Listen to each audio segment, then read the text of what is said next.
Research has shown that the average salary cost of a meeting was $338 and that there were about 11 million meetings each day in the United States. How many meetings do you have in your day? And are you seeing a return on your investment for your team's time? In today's video, we'll explore what productive, collaborative meetings really look like and share 9 key practices to help you lead meetings where people actually look forward to them. But before we get into the video, take a minute to hit the subscribe button below. Our goal is to help pastors grow healthy churches by guiding them through experiences to align vision, strategy, teams, and action. We're here to help you get your church unstuck, so make sure you subscribe so you don't miss a video.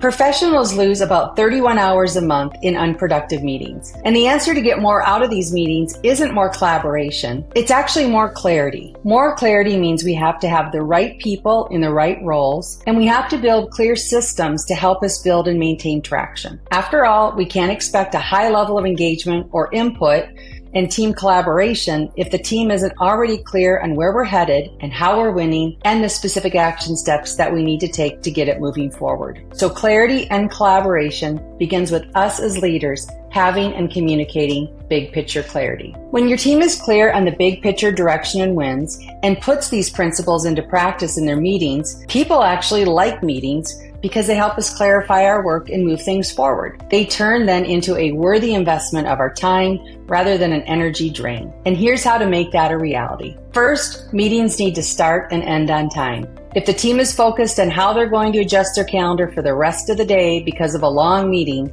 you're probably not getting the best from them. Second, effective collaborative meetings have a clear purpose and agenda. At the beginning of the meeting, it's important to identify the win so that everyone is clear on why you're meeting. If you're leading the meeting, this is actually on you as the facilitator. And this can actually be a challenge for regular, recurring meetings because everyone just gathers and assumes that they know why they're meeting. To avoid this, about once a month, I encourage you to remind the group about the purpose of that meeting and bring clarity to the win again. The third key practice is that the meeting's discussions stay on topic. In other words, the leader doesn't let the meeting wander or allow people to hijack the conversation with their own agenda. Next, technology is not allowed to become a distraction. Texting, emailing, and browsing social media should not be permitted. And honestly, in the best meetings, no one really should be on a phone at all. Fifth, there's robust discussion. People are engaged and they're bringing their best thinking to the table. They're not afraid to disagree, and they actually invite input and feedback from their colleagues. Number 6, minimal time is spent in the weeds. The team doesn't get stuck on minor issues. Minor issues are tasks for someone else to complete, or it's a conversation that can happen one-on-one, not in the all-team discussions.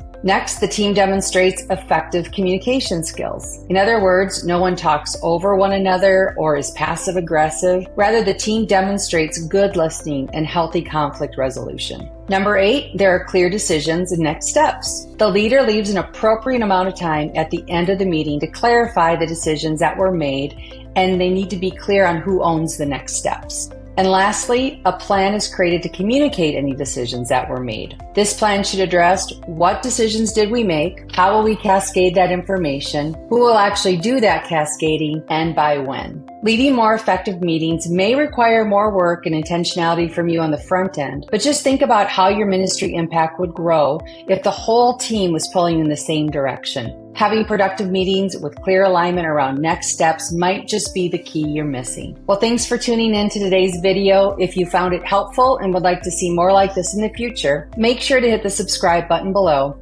and visit us at theunstuckgroup.com.